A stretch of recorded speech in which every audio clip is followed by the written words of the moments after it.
السلام علیکم dear candidates, ہم نے پاکستان اسٹڈی کو اسٹارٹ کیا تھا۔ پاکستان اسٹڈی میں ہم ہسٹری اسٹارٹ کی تھی سب سے پہلے پری پارٹیشن کی، جس میں ہم نے عرب پیریڈ پڑھا تھا، غزنوید پڑھا تھا۔ اس کے بعد آپ کو میں ڈائناسٹیز پڑھائی تھی، جیسے سلیب ڈائناسٹی ہے، مطلب جو بھی دہلی سلطنت کی ڈائناسٹیز ہیں 5 وہ کر لی تھی۔ اس کے بعد ہم نے مغل امپائر کو کر لیا تھا۔ آج کا جو ٹاپک ہے اس میں آپ کو بتاؤں گا important battles of the pre partition. جو پری پارٹیشن کی امپارٹنٹ بیٹلز ہیں وہ کون سی ہیں۔ بیٹلز کے حوالے سے میں آپ کو ایک اور بات کلیئر کرواؤں کہ جو بیٹلز کے حوالے سے کوشچن آتا ہے نا پری پارٹیشن سے، وہ 3 طرح سے آتا ہے۔ یا تو وہ پوچھتے ہیں کہ یہ کب ہوئی، یا تو وہ پوچھتے ہیں کس کے درمیان ہوئی، ٹھیک ہے۔ تو یہ آپ کو تھوڑا یاد ہونا چاہیے۔ اور 4تھ کوشچن جو بیٹل سے ریلیٹڈ آتا ہے وہ آتا ہے کہ کس نے جیتی۔ تو یہ 4 کوشچنس ہیں جو آپ کو کلیئر کرنے ہیں۔ میں کوشش کرتا ہوں کہ آپ کو جلد سے جلد کورس بھی کمپلیٹ کرواؤں اور اچھے طریقے سے بھی آپ کو بات سمجھ آئے۔ میرے جو نوٹس ہیں وہ سمارٹ نوٹس ہیں، بکس جیسے لیندی نہیں ہیں کہ آپ کو ایک بیٹل کو پڑھنے کی آدھا گھنٹہ لگ جائے۔ میں کوشش کی ہے کہ ایک بیٹل آپ 1 منٹ میں کلیئر کر لیں۔ تو ایک اچھے طریقے سے یہ سمارٹ نوٹس ہیں میرے۔ چلتے ہیں ٹاپک کی طرف۔ تو important battles of pre partition, سب سے پہلے ہے بیٹل آف پشاور، 1000 CE میں ہوئی تھی۔ CE کا مطلب کیا ہوتا ہے، کبھی یہ بھی پوچھ سکتے ہیں۔ CE کا مطلب ہے کامن ایرا۔ تو جو فرسٹ بیٹل آف پشاور ہے یہ 1000 CE میں ہوئی تھی۔ محمود غزنوی نے ڈیفیٹیڈ کیا تھا جیا پالا کو۔ فرسٹ بیٹل آف تارین آتی ہے 2nd نمبر پہ، جو 1191 میں ہوئی تھی، جس میں کیا ہوا تھا، پرتھوی راج چوہان جو تھا ڈیفیٹیڈ محمود گوری کو ڈیفیٹ کیا تھا پرتھوی راج نے۔ 2nd بیٹل آف تارین اس کے ساتھ ہی ہوتی ہے نیکسٹ ایئر میں، یہ 1191 میں ہوتی ہے۔ تو یہ اس میں مسٹیک ہو گئی ہے ٹائپنگ کی، یہ 1192 میں ہوگی 2nd بیٹل آف تارین۔ محمود گوری نے ڈیفیٹیڈ کیا تھا پرتھوی راج کو۔ اس کے بعد فرسٹ بیٹل آف پانی پت آتی ہے۔ میں صرف اور صرف جو فیمس بیٹلز ہیں، ایگزامس میں کوشچنس آ چکے ہیں یا ایکسپیکٹڈ ہے کہ آ سکتے ہیں، اسی کو ہی ڈسکس کر رہا ہوں۔ تو فرسٹ بیٹل آف پانی پت جو ہے یہ 1526 میں ہوئی تھی۔ بابر نے ڈیفیٹ کیا تھا ابراہیم لودھی کو۔ اس کے بعد بیٹل آف کھانوا آتی ہے جو 1527 میں ہوئی تھی۔ بابر ڈیفیٹ کیا تھا رانا سنگا آف میوات کو۔ اس کے بعد ہے battle of Chausa. Battle of Chausa جو ہے یہ 1539 میں ہوئی تھی۔ شیر شاہ سوری ڈیفیٹیڈ ہمایوں۔ اس کے بعد ہے بیٹل آف کنوج، جس کو بلگرام بھی کہتے ہیں، یہ 1540 میں ہوئی تھی۔ شیر شاہ سوری نے ڈیفیٹیڈ کیا تھا ہمایوں کو۔ اس کے بعد 8 نمبر پہ ہے 2nd بیٹل آف پانی پت، ٹھیک ہے۔ 2nd بیٹل آف پانی پت جو ہے یہ 1556 میں ہوئی تھی، جس میں اکبر نے ڈیفیٹ کیا تھا ہیموں کو۔ یہ کوشچنس آتے ہیں۔ بیٹل آف دہلی، یہ کم آیا ہے لیکن آ سکتا ہے کبھی بھی ٹیسٹ میں، تو آپ کو تھوڑا پتہ ہونا چاہیے۔ بیٹل آف دہلی 1737 میں ہوئی تھی، جو مراٹھاز تھے اس نے ڈیفیٹ کیا تھا مغلز کو۔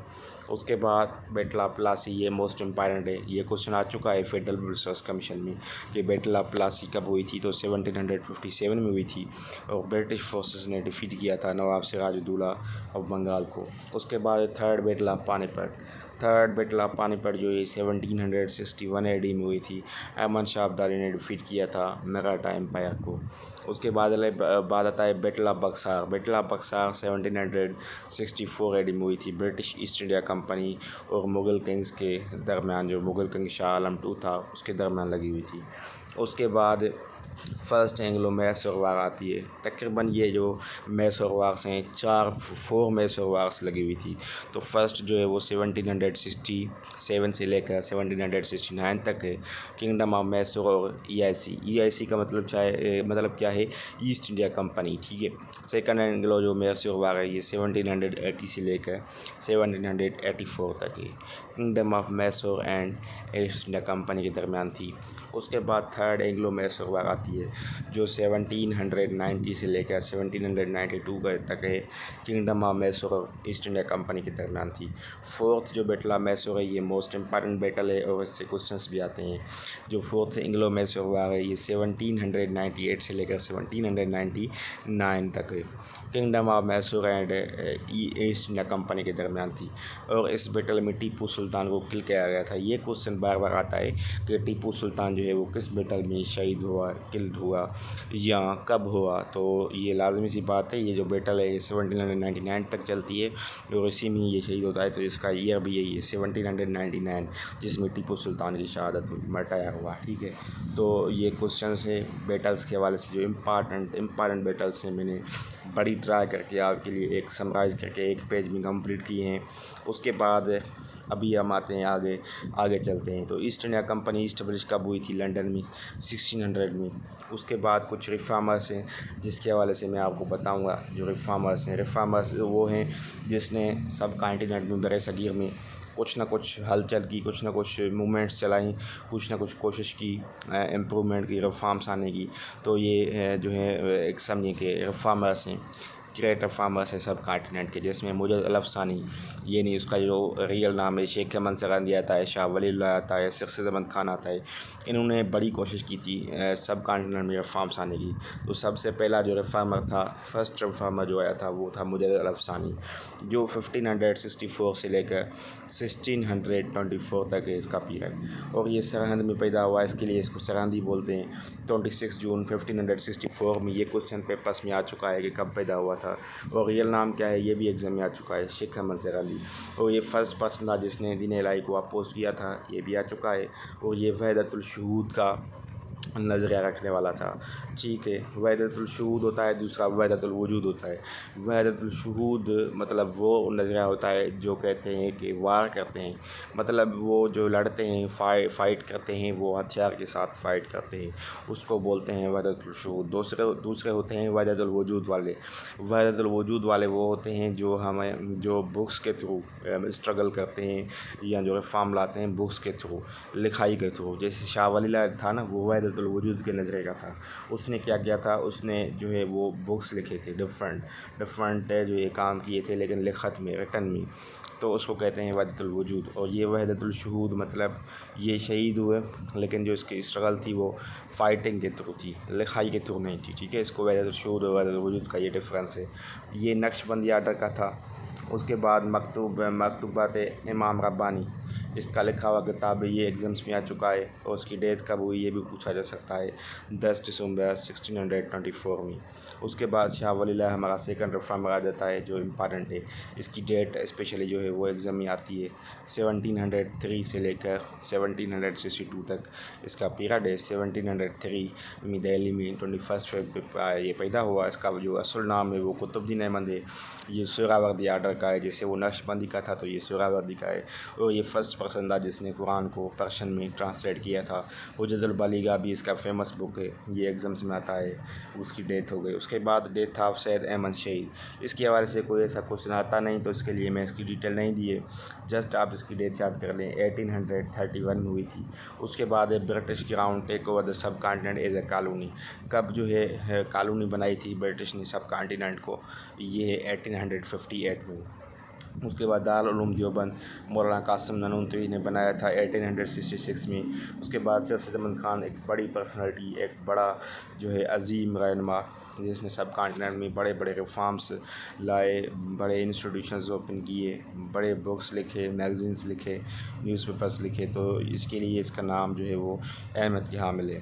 سرسید احمد خان کب پیدا ہوا؟ 1817 میں، اور 1898 میں اس کی ڈیتھ ہوتی ہے. اس نے کون سے بکس لکھے یا کیا اس نے کیا، کون سی لکھائی یا کام کیا؟ اسباب بغاوت ہند اس نے لکھا، اسرار السندید اس نے لکھا. اس کے بعد خطبات احمدیہ یہ بھی اس کا کام ہے. چیف جج تھا سرسید احمد خان. 1846 میں مراد آباد اسکول اس نے بنایا. 1859 میں غازی پور اسکول اس نے بنایا. سائنٹیفک سوسائٹی اس کا جو آگے لکھا ہوا ہے ایئر ہے، کس ایئر میں بنائی، تو یہ بھی ایگزام پوچھتے ہیں. کبھی یہ پوچھتے ہیں کہ سائنٹیفک سوسائٹی کس نے بنائی، کبھی یہ پوچھتے ہیں کب بنائی. برٹش انڈین ایسوسی ایشن ہے، ایم اے او اسکول ہے، ایم اے او کالج ہے، ایم اے او یونیورسٹی ہے.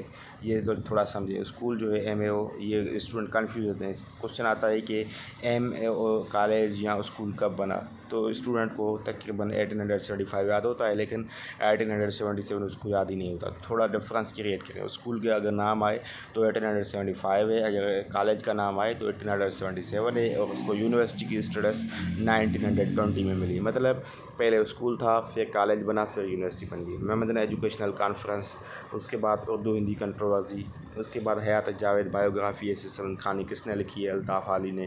اور سلطان خان کی ڈیتھ کب ہوتی ہے, 27 مارچ 1898 پریڈ ان علی گڑھ. ٹھیک ہے. اس کے بعد نیشنل انڈین کانگریس کب بنتی ہے, 1885 میں. یہ میں وہ ایونٹس بتا رہا ہوں جو پاس پیپرس ایگزامس میں آ چکے ہیں یا ایکسپیکٹیڈ ہیں, آنے والے ہیں, موسٹ امپارٹنٹ ڈیٹا ہے. ویسے تو اگر آپ پڑھیں گے تو پاکستان اسٹڈی اتنا بڑا سبجیکٹ ہے آپ کمپلیٹ ہی نہیں کر پائیں گے, لیکن آپ کے ایگزام کے پوائنٹ آف ویو سے میں آپ کو جسٹ اسٹڈی کروا رہا ہوں. اس کے بعد پارٹیشن آف بنگال اکتوبر 1950 میں ہوتی ہے, لارڈ کرزن نے کی تھی. اور پارٹیشن آف بنگال کو واپس کرنے کے لیے سوادیشی موومنٹ چلائی گئی تھی. بیسس جو تھا پارٹیشن کا وہ ایڈمنسٹریشن کے حوالے سے تھا کہ ایڈمنسٹریشن ہم نہیں جو ہے وہ سنبھال پا رہے, کیونکہ بڑا جو ہے وہ بنگال ہے, اس کے لیے پارٹیشن کی گئی تھی.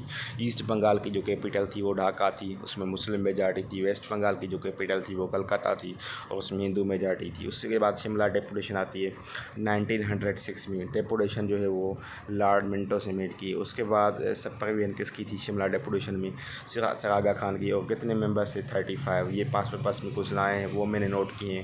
اس کے بعد آج کی ویڈیو میں ہم لاسٹ جو ڈسکس کر رہے ہیں وہ formation of all India Muslim league. Formed in Dhaka, Dhaka میں بنی 30 دسمبر 1906 میں.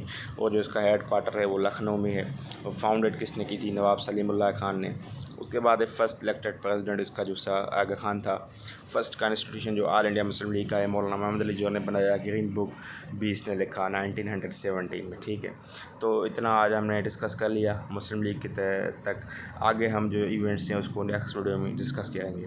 اللہ حافظ.